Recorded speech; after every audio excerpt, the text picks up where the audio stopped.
जम्मू कश्मीर की गलियों में आमतौर पर मुफ्ती मोहम्मद सईद और उनकी बेटी महबूबा मुफ्ती की तारीफें बतियाई जाती थीं। वहां इन दिनों कोई सियासत पर अब बात भी नहीं कर रहा। पिछले साल अगस्त से अभी तक लोग कश्मीर में लॉकडाउन झेल रहे हैं। बाजार अभी अभी खुले हैं और लोग काम में इतने ज़्यादा मसरूफ़ हैं कि सियासत की बातें करने का उनके पास वक्त ही नहीं है। जम्मू कश्मीर की पूर्व मुख्यमंत्री महबूबा मुफ्ती 14 महीनों बाद रिहा हो गईं। मुफ्ती को पिछले साल 4 अगस्त को नजरबंद किया गया था, लेकिन इन 14 महीनों में क्या कश्मीर बदल गया है? यह हम इसलिए कह रहे हैं क्योंकि जिस महबूबा मुफ्ती के साथ कभी लोगों का हुजूम चला करता था, वो जब अपने पिता की कब्र पर हाजिरी देने पहुंची तो बामुश्किल उनके साथ 10 लोग थे।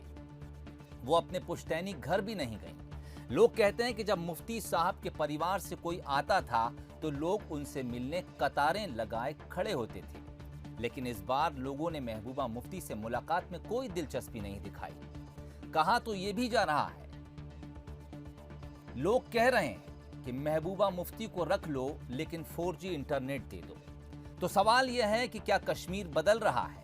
कश्मीरी अब अमन चाहते हैं, रोजी रोटी चाहते हैं, वो भारत के दूसरे प्रांतों की तरह मुख्य धारा से जुड़कर अपना मुस्तकबिल गढ़ना चाहते हैं। और इसी खबर पर बातचीत के लिए इस वक्त हमारे साथ चैनल हेड शरद द्विवेदी जुड़ गए हैं। शरद जी, किस तरह से देखते हैं आप कल के उस कश्मीर को जिसकी वादियां बंदूक की गोलियों से और आवाज की गड़गड़ाहट से, तड़तड़ाहट से कभी गूंज उठती थी, और आज के उस कश्मीर को जिसमें एक शख्स ये कह रहा है कि तमाम नेताओं को आप नजरबंद कर दीजिए, हमें 4G इंटरनेट दे दीजिए? देखिए, इस बात में कितनी सच्चाई है कि 4G इंटरनेट दे दीजिए, लेकिन ये एक बहुत दिलचस्प मुहावरा ज़रूर है, क्योंकि हम और आप ये सुनते हैं कि आजकल एक नारा हम सब सुनते हैं कि घर में आटा और मोबाइल में डाटा, ये दोनों चीज़ें बहुत ज़रूरी हैं। ज़ाहिर तौर पर ये इंटरनेट और इंटरनेट को चलाने के लिए जिस डाटा की ज़रूरत होती है उसके इम्पॉर्टेंस को शो करता है, चाहे हमें ऑनलाइन बैंकिंग करनी हो या अपने नाते रिश्तेदारों से बात करनी हो वीडियो कॉल के ज़रिए, या फिर हमें देश दुनिया और सब तमाम ख़बरों से रूबरू होना है। और जो बात आपने कश्मीर के बदलने की तो मुझे दो बड़े खूबसूरत शेर याद आते हैं। आह को चाहिए एक उम्र असर होने तक। तो बड़ा सवाल ये है कि जो आह कश्मीर की है, आम कश्मीर की है, आम कश्मीरी की है, जो फैज़ अहमद फैज़ के शेर को बिल्कुल अपनी आवाज़ बनाता है कि उनका जो काम है वो अहले सियासत जाने, अपना पैगाम मोहब्बत है जहाँ तक पहुँचे।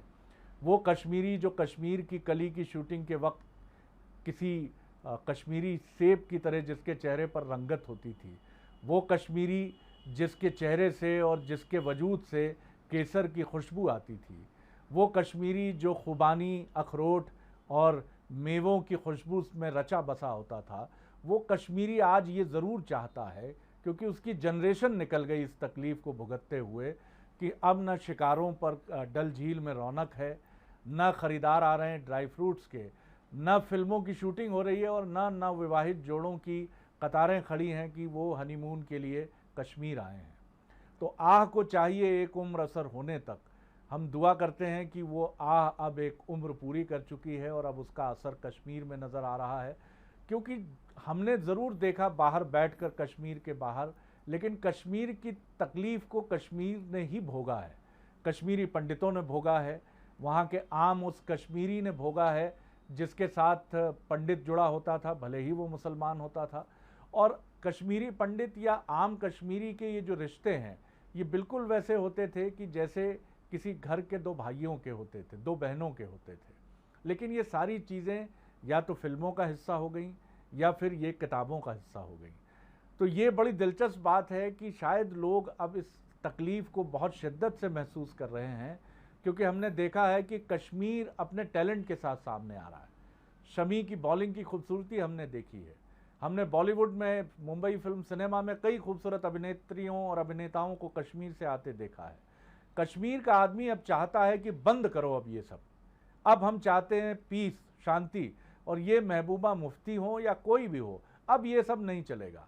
और यही वजह है कि कश्मीर में बड़े फैसलों के बाद भी हमने कश्मीर में, मैं ये तो अभी नहीं कहूँगा कि उस कश्मीर को पूरी तरह अमन के रास्ते पर आता हुआ हम सभी देख रहे हैं, लेकिन हम ये महसूस कर रहे हैं कि आम कश्मीरी अब ये समझ चुका है कि उसकी ताकत, उसकी शक्ति इसी में है कि वो सियासत के बहकावों में ना आए और कश्मीर के चैन व अमन और कश्मीर की तरक्की के लिए आगे बढ़े। तो ये बहुत ही अच्छा संकेत है सोहेल, और हम उम्मीद करते हैं कि ख़ासतौर से हम सभी, हमारी जनरेशन जो कश्मीर को अशांत देखती आई है, और आज की वो जनरेशन जिसने कश्मीर का मतलब पत्थरबाज समझा है, जिसने कश्मीर का मतलब आतंकवाद समझा है, तो हम सब ये दुआ करते हैं कि हम उस कश्मीर को, जिसको हमने 60 और 70 के दशक में देखा है फिल्मों में, किताबों में, उस कश्मीर से हम सब फिर रूबरू हों। चलिए, और कश्मीर की वादियाँ एक बार फिर से गुलजार हो जाएं, इस उम्मीद के साथ इस बातचीत को ख़त्म करूँगा। बहुत बहुत शुक्रिया तमाम बातचीत के लिए। तो कश्मीर बदल रहा है और कश्मीर के लोग बदल रहे हैं। जिस तरह के हालात सियासी इस वक्त वहाँ नज़र आ रहे हैं, लोग अब सियासतदानों से किनारा कर रहे हैं। उनका कहना है कि उन्हें सियासत नहीं, विकास चाहिए, और इस इशारे को कश्मीर की बेहतरी के लिए एक अच्छे नज़रिए से देखा जा रहा है।